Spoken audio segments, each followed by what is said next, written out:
of the district has been found guilty of 10 out of 11 counts of assault and related charges in a domestic violence charged incidents, plural.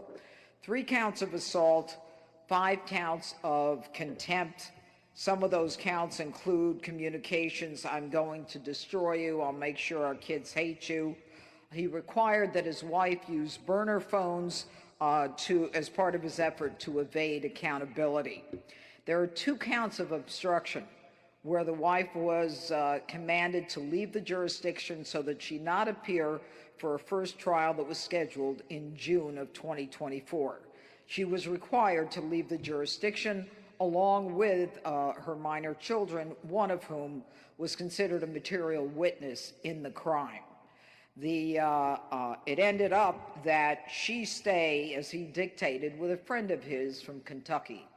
This is a friend that he met when he was in state's prison as part of a 11-year federal sentence for armed bank robbery. His friend was a former mate from that prison. And his friend is the one who housed his wife and the children. And she and the children were found only after Tennessee highway authorities had issued an alert to locate her, and she was brought back to the jurisdiction. He continued in his abuse of this victim, and he continued to assault her. And yes, Sean Hopwood is a second felony offender. He is an individual who is parading around as a prison reform activist, a batterer who left his handprints on his wife's face and the mother of his children, a batterer who left his wife with a black eye, a batterer who caused his wife to have a chipped tooth, and a batterer who broke his wife's finger. And when the MPD were asked to do a wellness check, he lied and told the police that she was at a concert in Maryland.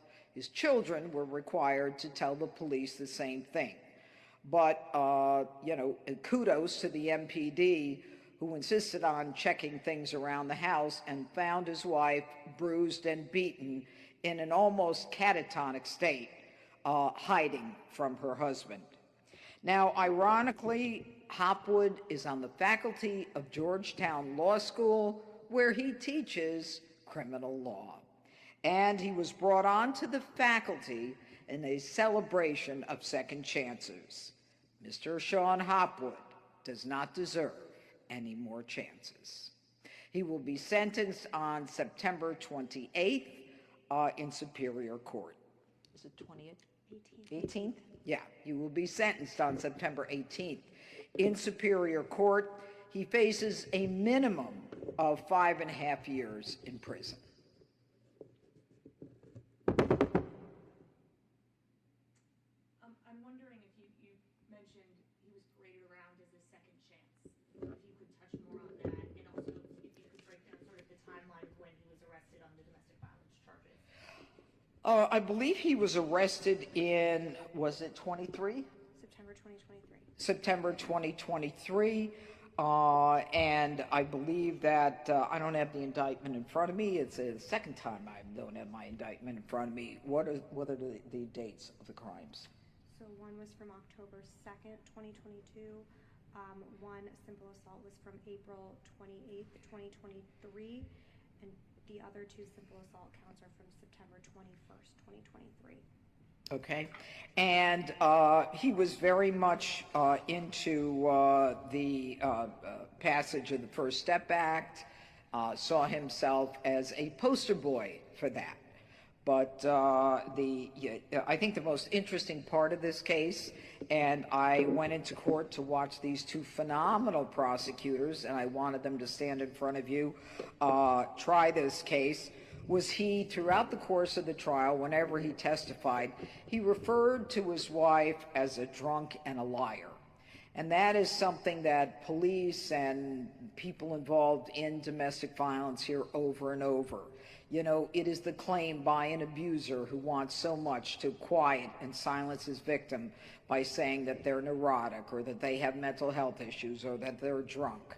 The jury didn't buy it, and bless this jury for seeing through what was so obvious to so many of us. And we now have a victim who is an attorney, by the way, who now believes in herself, because the beatdown involves your starting not to even believe yourself as, as being worthwhile. I don't know if any of you were with his wife at the time when the verdict came down. Can you describe at all her reaction, if so? She wasn't in court. She wasn't. She indicated that she was relieved that she was believed, but she was still processing a lot of emotions. Yeah. This is a long time coming, not unusual. But I made the decision to call you today because I think that this is a very important message. And I think that people in the district who may not be familiar with me need to understand this is a passion, and that women are not going to be beaten without there being some accountability by the justice system. The minimum sentence, you said, is 5.5 years. Do the max sentences? We're not sure what the max is. Again, there's enhanced penalties for the fact that I think it is the, which is it, the contempt, or is it the obstruction? Yeah, that, after a pretrial release, you're given certain, you're given the benefit of pretrial release, and he continued to commit crimes. And then there will be increased sentencing based upon his telling her basically to leave the jurisdiction so that she would not be here for the trial. And he had an old cellmate from federal prison who made it easy for him to try to hide her. But he wasn't going to hide her from us. All right, everybody? Have a good weekend. Thank you for being here. Okay.